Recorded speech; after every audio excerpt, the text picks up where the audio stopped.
안녕하세요. 오늘 저희와 함께 아주 특별한 이야기 속으로 한번 깊이 들어가 보는 시간을 갖겠습니다. 많은 분들이 잘 아시는 이야기일 텐데요. 바로 탕자의 비유입니다. 오늘은 이 이야기를 좀 새롭게 조명해 보려고 해요. 네, 안녕하세요. 정말 유명한 비유죠. 네, 그렇죠. 누가복음 15장에 나오는 이 비유가 그냥 단순한 옛날 이야기가 아니라 우리 삶과 신앙에 던지는 메시지가 정말 깊더라고요. 그래서 저희가 신학적인 해설부터 또 심리학적인 분석, 그리고 이게 현대사회에 어떻게 적용될 수 있는지 좀 다양한 자료들을 바탕으로 입체적으로 살펴보려고 합니다. 맞습니다.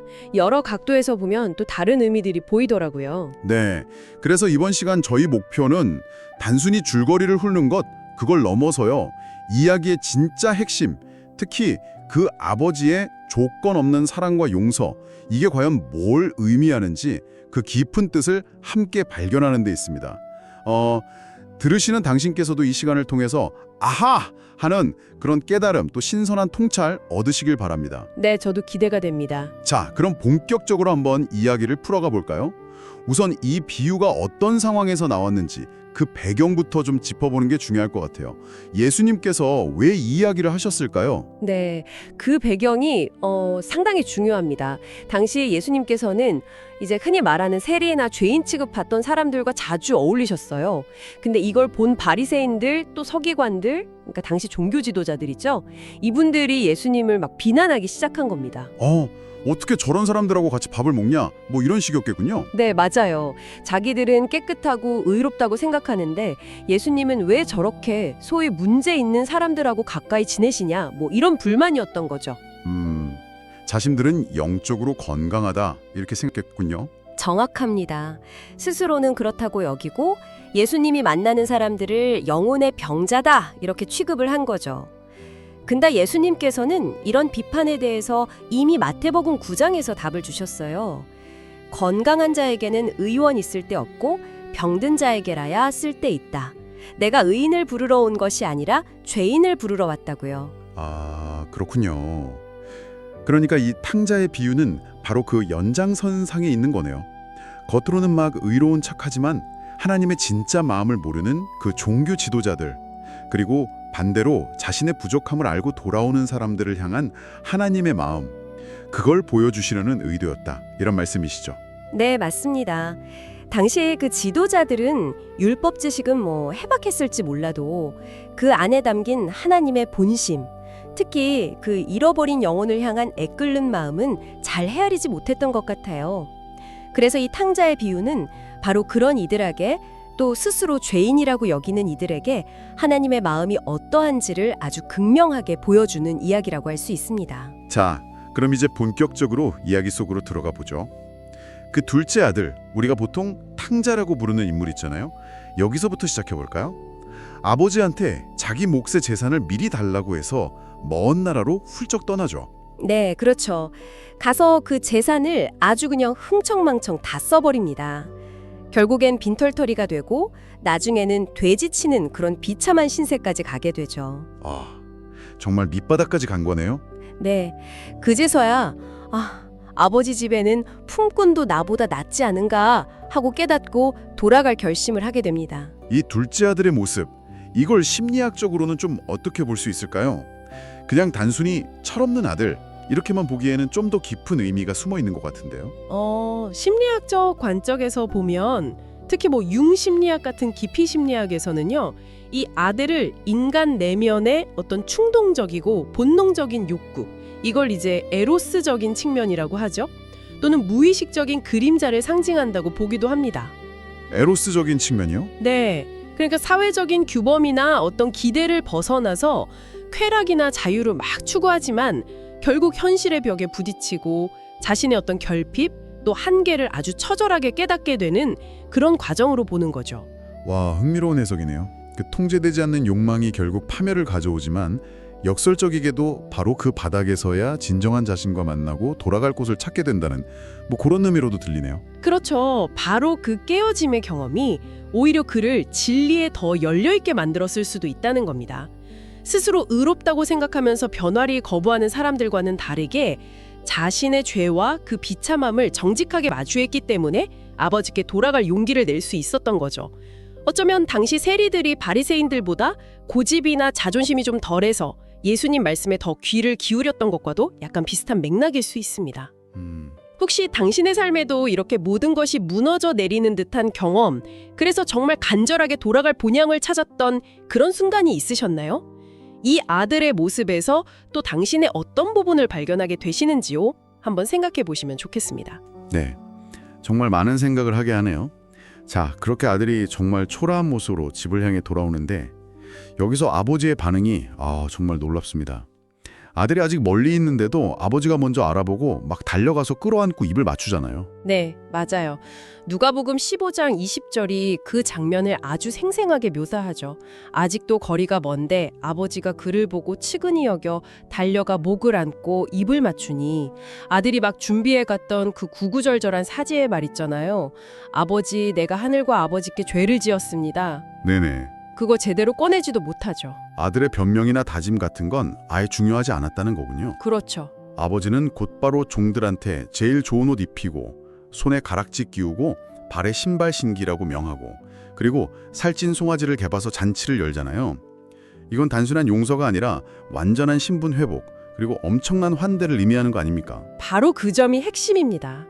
아버지의 이 행동은 하나님의 마음, 그 조건 없고 정말 헤아릴 수 없는 사랑과 은혜, 우리가 신학적으로 아가페 사랑이라고 부르는 것, 그걸 아주 극명하게 보여주는 거죠. 아들이 어떤 상태로 돌아왔는지, 무슨 자격이 있는지 이런 거 전혀 묻지 않으십니다. 그냥 돌아온 것 자체만으로도. 네, 그냥 돌아온 것 자체를 기뻐하시면서 모든 것을 내어주는 그런 사랑인 거죠. 아들의 과거 잘못이나 지금의 그 남루한 모습은 전혀 문제가 되지 않는 거네요. 그렇습니다. 그리고 여기서 한 가지 더 깊이 생각해 볼 지점이 있어요. 당시 유대사회 관습상 아버지가 살아있는데 아들이 유산을 미리 달라고 요구하는 거 있잖아요. 네. 그건 거의 아버지가 빨리 죽기를 바라는 거나 마찬가지인 엄청난 불효고 금기시되는 행동이었습니다. 아버지가 또 거기에 응하는 것 자체도 사회적으로는 큰 수치고 조롱거리가 될 수 있었던 거죠. 아, 그렇군요. 그 아버지는 단순히 아들을 용서한 걸 넘어서 어떤 사회적인 체면이나 관습까지도 기꺼이 다 내던지면서 아들을 받아들였다, 이 말씀이시네요. 맞습니다. 아들을 향한 그 사랑 때문에 스스로 약하고 수치스러운 겁쟁이 아버지로 여겨질 수 있는 그런 위험까지도 감수한 겁니다. 이게 바로 복음의 정수라고 할 수 있어요. 구원은 우리의 어떤 선행이나 노력에 대한 대가가 아니라 전적으로 거저주시는 하나님의 선물이라는 것. 우리는 그 탕자처럼 그냥 빈손으로 나아가서 받기만 하면 되는 존재라는 걸 이 아버지가 온몸으로 보여주고 있는 거죠. 하나님은 잃어버린 한 영혼을 찾을 때까지 절대 포기하지 않으시고, 마침내 찾았을 때 이렇게 온 세상을 다 얻은 것처럼 기뻐하신다는 그런 메시지입니다. 정말 혁명적인 사랑이죠. 정말 가슴이 뭉클해지는 장면입니다. 그런데 이 따뜻하고 기쁜 잔치 분위기에 좀 찬물을 끼얹는 인물이 등장하죠. 바로 맏아들입니다. 네, 그렇죠. 밭에서 열심히 일하고 돌아온 맏아들이 집에서 들려오는 그 풍악 소리, 잔치 분위기에 좀 어리둥절합니다. 종에게 자초지종을 듣고 나서는 동생을 위해 잔치가 벌어졌다는 사실에 격분해서 집에 들어가려고도 안 하죠. 아버지한테 쏟아내는 불만이 아주 그냥 노골적이에요. 내가 이렇게 여러 해 아버지를 섬기고 한 번도 명을 어긴 적이 없는데 나한테는 친구들하고 즐기라고 염소 새끼 한 마리 주신 적 없지 않습니까? 그런데 아버지 재산을 창녀들하고 함께 다 날려버린 당신의 저 아들이 돌아오니까 그를 위해서는 살찐 송아지를 잡으셨습니다. 이러면서요. 네, 그 맏아들의 말 속에는 그동안 쌓였던 어떤 억울함, 또 동생에 대한 시기심, 아버지에 대한 원망, 그리고 무엇보다 자신의 그 성실함에 대한 강한 자부심, 그러니까 자기 의로움 같은 게 막 묻어납니다. 자기 의로움. 네, 겉으로는 저나 모범소빈 어긴이었지만 그 마음은 아버지의 마음과는 상당히 거리가 멀었던 거죠. 동생의 잘못을 계속 끄집어내서 비난하려는 모습이 아주 역력합니다. 이 맏아들의 모습도 역시 심리학적으로 좀 분석해 볼 수 있을 것 같은데요. 아까 둘째 아들이 에로스적 측면을 대변한다면 이 맏아들은 어떤 측면을 보여주는 걸까요? 네, 이것도 흥미로운데요.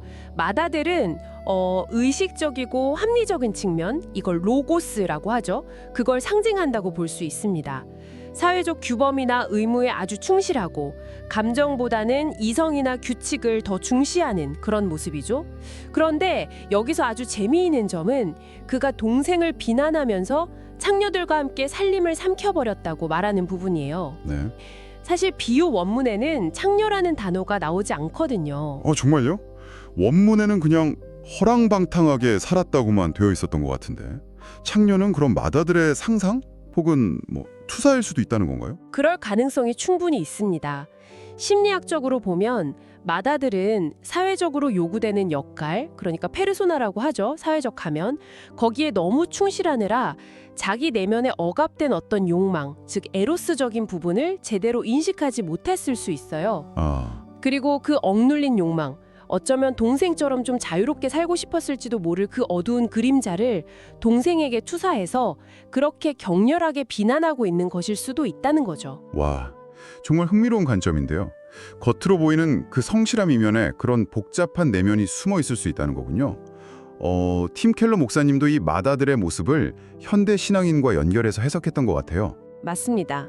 팀 켈러는 그의 책 탕보 하나님에서 그 탕자처럼 하나님을 아예 떠나 방황하는 유형뿐만 아니라 이 마다들처럼 교회 안에 머물면서 어떤 종교적인 의무나 선행, 그러니까 자기 공로를 통해서 하나님의 인정과 구원을 얻어내려고 하는 유형 역시 하나님과 멀어져 있기는 마찬가지라고 지적합니다. 곁에 있으면서도 멀리 있는 거네요. 네, 겉으로는 아버지 곁에 있지만 정작 아버지의 마음, 그러니까 값없이 베푸시는 그 은혜를 이해하지 못하고 기쁨의 잔치에 참여하지 못하는 그런 영적인 비극인 거죠.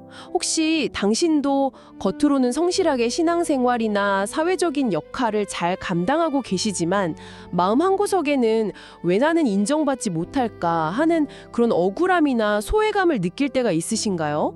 어쩌면 우리 안에도 이 마다들의 모습이 숨어 있을지 모릅니다.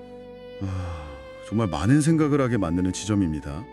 그럼 이 마다들의 분노와 불평에 대해서 아버지는 어떻게 반응하시나요? 둘째 아들에게 했던 것처럼 막 달려가서 안아주시진 않았을 것 같은데요. 네, 아버지의 반응이 여기서 또 한 번 인상적입니다. 아들은 막 꾸짖거나 내치지 않으세요.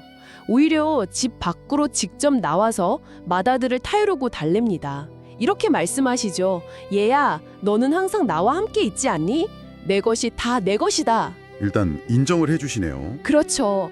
그런데 내 동생은 죽었다가 다시 살아났고 내가 잃었다가 되찾았으니 우리가 함께 즐거워하고 기뻐하는 것이 마땅하지 않겠느냐. 이렇게 말씀하시죠. 아버지는 맏아들의 마음도 헤아려 주시는군요. 그의 권리, 내 것이자 내 것이라는 걸 인정해 주시면서도 이 잔치의 본질적인 의미, 즉 잃어버린 생명을 되찾은 기쁨을 강조하면서 은혜의 자리로 초대하시는 거네요. 그렇습니다.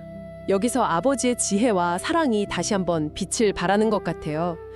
둘째 아들, 그러니까 그 에로스적이고 감각적인 측면의 상처는 아주 풍성한 잔치라는 감각적인 방식으로 치유해 주셨다면 맏아들, 즉 로고스적이고 합리성을 중시하는 측면에게는 차분하고 논리적인 설명으로 다가가서 소통하려고 하시는 거죠. 그 사람에 맞춰서 다가가시는군요. 네. 각 아들의 기질과 상태에 맞춰서 그야말로 눈높이 소통을 하시는 겁니다. 중요한 것은 어떤 율법적인 의무 수행이나 공로가 아니라 관계의 회복과 그로 인한 기쁨에 함께 참여하는 것이라는 점을 아주 부드럽게 일깨워주고 계신 거죠. 두 아들을 대하는 아버지의 방식은 좀 달랐지만 그 근본에는 똑같은 사랑과 기다림, 그리고 함께 기뻐하기를 바라는 마음이 있었다는 거군요. 네, 맞습니다. 결국 이 비유는 우리 안에도 그 집을 나갔던 탕자, 즉 둘째 아들과 집안에 머물렀지만 마음은 아버지로부터 멀리 떠나 있었던 맏아들의 모습이 모두 공존한다는 것을 보여주는 것 같아요. 우리 안에 둘 다 있다고요? 네, 우리 안에 어떤 충동적인 욕망, 그 에로스적인 부분과 또 성실하지만 때로는 비판적이고 냉담한 모습, 로고스적인 부분 사이에서 끊임없이 갈등하는 것이 어쩌면 우리 인간의 모습이라는 거죠. 그렇다면 진정한 성숙이라는 건 뭘까요? 이 두 아들의 모습 중에 어느 하나를 선택하거나 아니면 다른 하나를 막 비난하는 것은 아닐 텐데요. 그렇죠. 진정한 성숙, 심리학에서 말하는 개성화, 인디비주에이션 과정이라고도 할 수 있는데요. 온전한 자기 자신을 이루어가는 과정은 이 양극단의 모습을 외면하거나 억압하는 게 아니라 오히려 아버지의 마음처럼 이 둘을 모두 끌어안고 이해하면서 통합해 나가는 과정에서 이루어진다고 봅니다. 통합이요? 네, 아버지가 어떤 사회적 관습이나 아들들의 부족함에 얽매이지 않고 두 아들 모두를 각자의 모습 그대로 수용하면서 조화와 균형을 이루려고 했던 것처럼 우리도 우리 내면의 이런 상반된 측면들을 잘 인식하고 통합해서 더 넓고 깊은 자아로 나아가는 것이 중요합니다. 그 헬린 아우엔 신부님의 고백이 딱 떠오르네요. 렘브란트의 탕자의 귀향 그림 앞에서 깊은 묵상을 통해서 내가 바로 둘째 아들이었고 맏아들이었으며 이제는 아버지가 되어가는 과정이 있다고 했던 그 말이요. 아, 네, 바로 그 고백입니다. 그 고백이 우리가 지향해야 할 통합의 여정을 아주 함축적으로 보여주는 것 같아요. 내 안에 그 상처받고 방황했던 탕자의 모습, 그리고 성실했지만 냉담하고 비판적이었던 맏아들의 모습을 모두 인정하고 용서하면서 더 나아가 아버지처럼 다른 이들의 연약함까지 품어 안을 수 있는 그런 존재로 성숙해가는 것.